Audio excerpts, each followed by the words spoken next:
Hi guys, it's Misha Books and Caps. Before I get into this video, I just want to first apologize for the audio quality. I didn't realize when I first moved in until my sister mentioned it that there is an echo throughout this apartment, and I realized that I have all floors, so my voice is echoing, and then on top of that, my apartment building is right on the corner of an intersection, so I can just hear cars going by outside. So I'm not sure how much that is being picked up into this video, but I apologize for that, and it'll probably continue most likely in my upcoming videos. So, I mean, I still want to make videos, but this is something I can't really get around. I'm not a big fan of floors, like I mentioned in my vlog video, so I do want to invest in carpets, and maybe that will help with a little bit of the sound issue. But for now, I have all floors. Now to jump into the video. As I had mentioned in my last video, my vlog, I'm pretty excited about the Re-Read-A-Thon that starts tomorrow. So yeah, I'm pretty happy and excited about that. It runs from the 18th of March until the 24th for a full week, and it was created and hosted by Murphy Napier. I'm sorry, girl, but I keep butchering that. I'm not sure how you pronounce your last name. But for the Re-Read-A-Thon, there are 4 challenges. I decided not to participate in any of the challenges because I already knew what I had in mind for what I wanted to reread. So I'm just sticking with that. And there's also going to be 21 giveaways. I'm not familiar with what the giveaways are. I'll probably look more into that as it gets later on in the week. Now I want to jump into my TBR for this Re-Read-A-Thon. The first book I want to reread is one of my all-time favorite books, and that is The Rainbow Boys by Alex Sanchez. I want to say that this is my second or maybe third time reading this. I first read this book when I was in 10th grade, and I remember it vividly. I was in my social studies class, and my teacher saw me reading it, and her first comment was, "Oh, like the Jonas Brothers." And I started dying laughing, and she was just standing there smiling. So this book is about 3 high school seniors, a jock with a girlfriend and an alcoholic father, a closeted gay and a flamboyant gay rights advocate struggling with family issues, gay bashers, first sex, and conflicting feelings about each other. So this book surrounds 3 main characters, Jason, Kyle, and Nelson. Jason is your jock, and he seems to be a little confused about his sexuality. And there's Kyle, who's best friends with Nelson and has a sort of secret crush on Jason. And then there is Nelson, who is your joker, outgoing, and just fun character. I mean, his signature is that in pretty much each book he dyes his hair a certain color. I think in the last book it was pink. But this is a trilogy, and the first book is my favorite one in that trilogy. And yeah, I love this book. I'm all for male-male romances, and this was just so cute. The next book on my TBR is Head Games by Mariah Fredericks. This is an interesting one because, okay, so many years ago, I think when I first started on Goodreads, I remember coming across this book, and I remember thinking it looked so familiar, like I've seen this cover before. And I remember seeing this cover back when I was in middle school. But the thing is, I have it on my read list on Goodreads, but I'm not sure. I don't recall reading this. Like, I don't know if maybe I didn't read it and I thought I read it. Maybe I just saw the cover and just decided not to read it. Or maybe I did read it and I just don't remember what it's about. But pretty much it's about these 2 teenagers who get into role-playing online until eventually they end up meeting up in real life, I believe, and what transpires after that. It doesn't really sound too familiar, but when I had this book in my hands, the first time was probably back in middle school, I opened it up and I looked in the inside cover, and it says reality. I give it a C minus. And when I seen that, it kind of reminded me, like, as if I've read this inside before. So I'm not sure if I ever got through with reading it. Maybe if either I didn't read it, I don't remember it, or I didn't finish it. It's one of those, but we're gonna find out because I'm going to read it for this Re-Read-A-Thon. I have like no furniture, so I'm like on the floor right now. Like, this place is still bare and new. Like, even though I just moved in, like, my goodness, it's been like 3 weeks, I think, by now. 2 or 3 weeks. It could have been, it's possibly 3 weeks. The next book I want to reread is The Glass Castle by Jeanette Walls. I first read this book, I think, I want to say 9th grade. And I remember loving it so much. I gave it 4 stars. I remember thinking the writing was beautiful, and I really loved and appreciated the story. The thing is, over time, I do not recall at all what this book is about. I do know it is Jeanette's memoir, and I know at some point the setting takes place in West Virginia. And that's it. Like, that's legit all I really remember. And so this is gonna be good to get back into and jog my memory and see what I think of it now, because 9th grade, that was so many years ago. That was like 10 years ago, 10, 11 years ago since I read this. So this is gonna be an experience. It's gonna be real nice. The next book I have is The Stranger by Albert Camus. I read this book back when I was away at university 5 years ago, and I feel like when I read that book then, I did enjoy it, but I didn't feel like I appreciated it enough. So that's why I want to give it another read and see what I think of it now. One thing that I really liked about this book, for you guys that don't know, is pretty much about a man. And right off the start of the book, I believe it focuses on his mother's funeral. And right off the back, you notice something very odd about his character, between how he expresses himself during his mother's funeral to how he interacts with his girlfriend. It almost seems to be like something dead about him, like empathy-wise. And so later on in the story, he ends up, I don't know if that's a spoiler, he ends up doing something. I'm just gonna go ahead and say it. He ends up shooting and killing a foreigner for no real reason. I don't think there was a real reason or motivation behind it. I forgot what it was, but then the second half of the book dives into his trial for murder. And there was a scene where I guess he was talking to a priest or something about religion, and it was one of the most interesting dialogues ever. It was like really good and very insightful, and I'm so looking forward to rereading this. The next book I have on my TBR is The Blacker the Berry by Wallace Thurman. This is a pretty old book. Let's see. Oh gosh.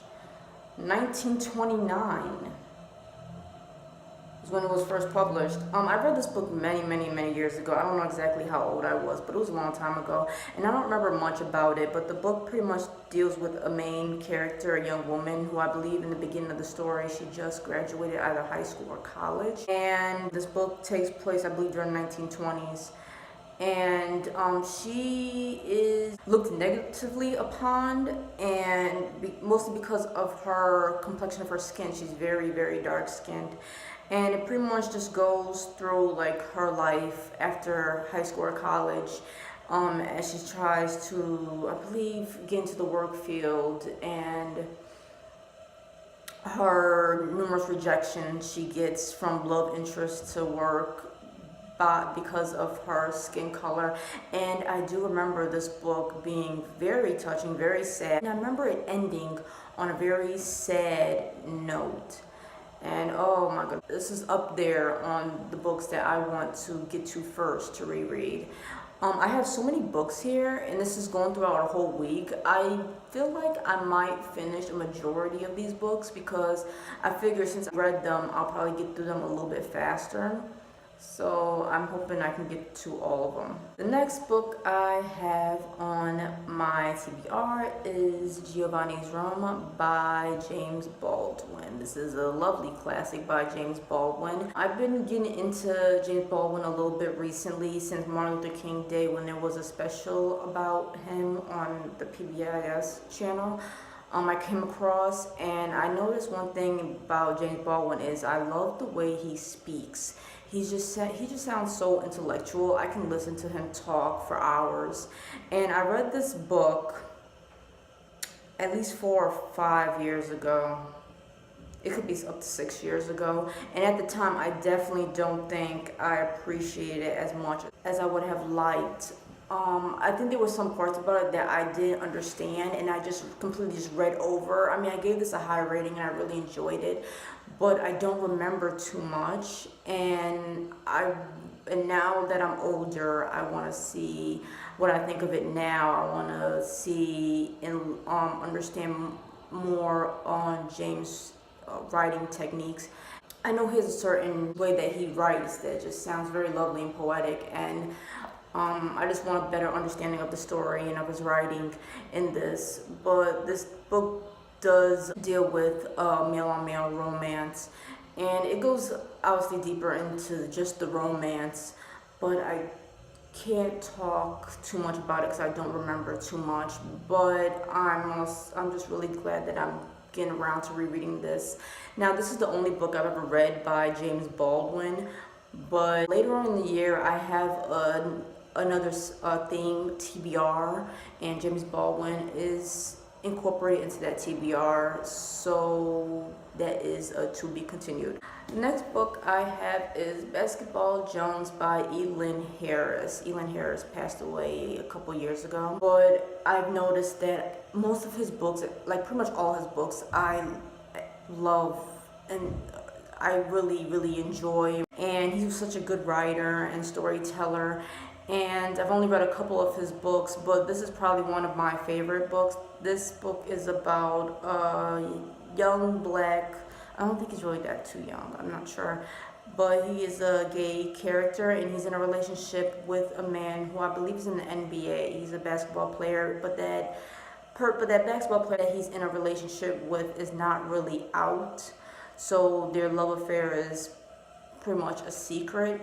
And later on in the book, there's just a whole bunch of drama that occurs. And I read this only one time, and I was so entertained by it. I'm so excited to reread this. I don't remember the characters too well, so yeah.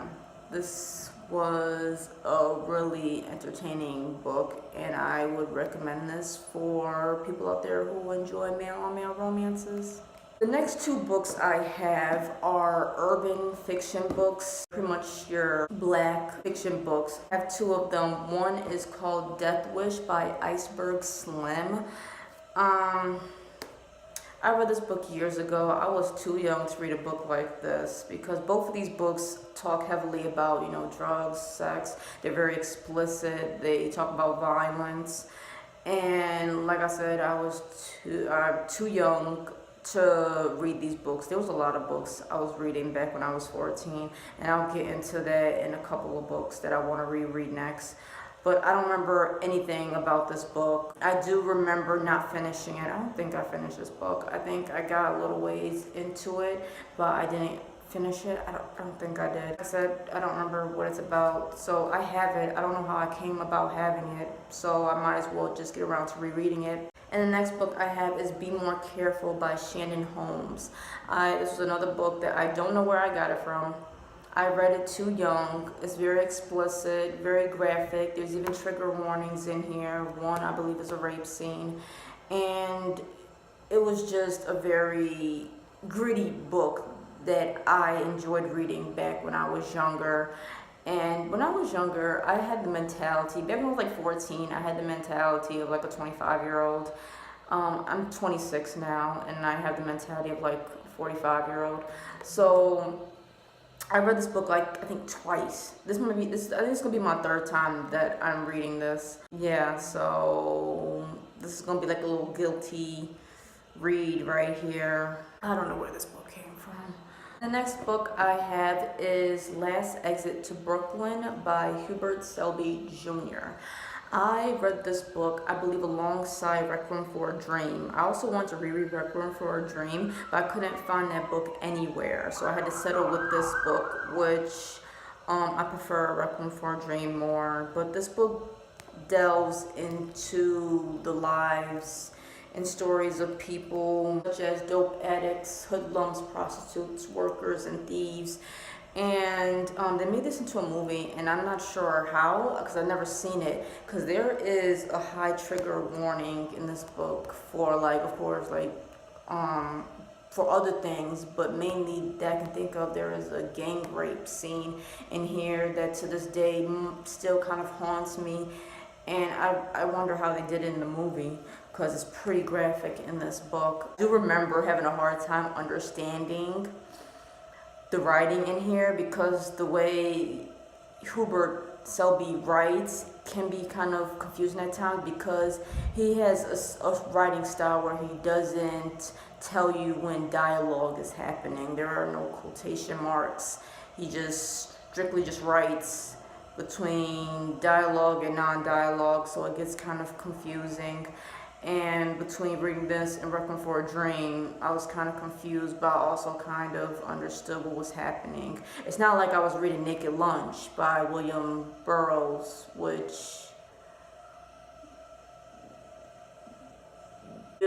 you can't even understand what is happening. So, yeah. The next book I have, this is an oldie. It is called Fool's Run by Patricia A. McKillop. Does this book look old to you guys? Yes? Yes? It was written back in 1987. I read this book back when I was 14 years old. It was my first ever sci-fi, which is crazy because it makes me realize how much patience I had when I was younger with reading. Because something like this now, I don't even know if I'll be able to get through it. I remember vividly much of what was going on in this book. I do remember there was a bar scene, a guy that played the piano. There was, I think, a spaceship. There was an action scene. And there was this mysterious woman with a gold face. And her name is called, I believe, the Queen of Hearts. Here is a summary on the back. 7 years later, a bar band pianist named the Magician suddenly plays Bach while a riot burns around him. The Queen of Hearts, a drifter who hides her life beneath a golden mask, steps enigmatically from the shadows. Did I pronounce that right? Okay. Underworld Administrator Jace Klyos unexpectedly lets a concert brings sound to his silent, sterile hell, and behind her mad eyes, the vision of a psychotic killer changes. The thing that Terra Viridian saw is coming, growing, watching, and it must be set free. Like I said, I'm surprised at how much I kind of remembered about this book. Being that the last time I read it was, I believe, back when I was 14 years old, so this is going to be an interesting reread. Like I said, this was my first sci-fi book. I was 14. This was made in 1987. It's a pretty old book. So I'm not sure where I got this book from. Back when I was 14 and younger, most of my books I still have with me here. But most of my books I got from like digging around in my parents' basement as a child, because my mom had a bunch of random romance books scattered around. I was reading a lot of romance books back when I was younger. Between that and one of my brother's girlfriends at the time dropping off a bunch of books to me, that's where I get most of my old books that I still have. Two that I'm going to mention are pretty old, and I believe I got these from, I think one of these came from my mom. Yeah, I was just digging around and came across a lot of romance books, and I used to gobble those things up. To this day, I don't really have the patience or tolerance for romances. But the first book I have, and it is torn apart, no longer has a cover, and that is Goodbye, Janet by Harold Robbins. If any of you guys know this book, you know that a 14-year-old should not be reading this. And that's how old I was when I read this. This book deals with some heavy topics. It pretty much follows the life of Janet. I'm gonna call her Janet. From when she was a toddler, I believe, up until like her teens, young 20s, and all the way up until she becomes an old woman, and a lot of things just happens to her. She turns into a businesswoman, I believe, later on in the story. Her sister and her mom is also part of the story, and I believe this book takes place, I want to say in German, Portland, France, one of those foreign countries. But this book is like pretty heavy. It's an adult book, which is what my mom told me about Harold Robbins books. And I didn't think much of it back when I was 14 and reading. Like I said, I was pretty mature for my age. And I enjoyed it. I believe I started reading this book for a second time, but I never finished it. But it is going to be so interesting to see what I think of it now. I thought very highly of this book when I first read it when I was younger. So yeah, I dived into material like this at a young age. So of course I have appreciation more for like adult-ish books. And the next and last book I have, this is one of my favorite books of all time. I read it back when I was 14. Once again, it's not a book for 14-year-olds, but I loved it so much, and it's called She's Come Undone by Wally Lamb. This book follows the story of Dolores Price from her childhood up until her young adult years, and eventually follows her into college. There is some trigger warnings in this book for rape, molestation, weight issues, and eating disorders. I remember it so well, and I've only read this book once, and that was back when I was 14. It's crazy.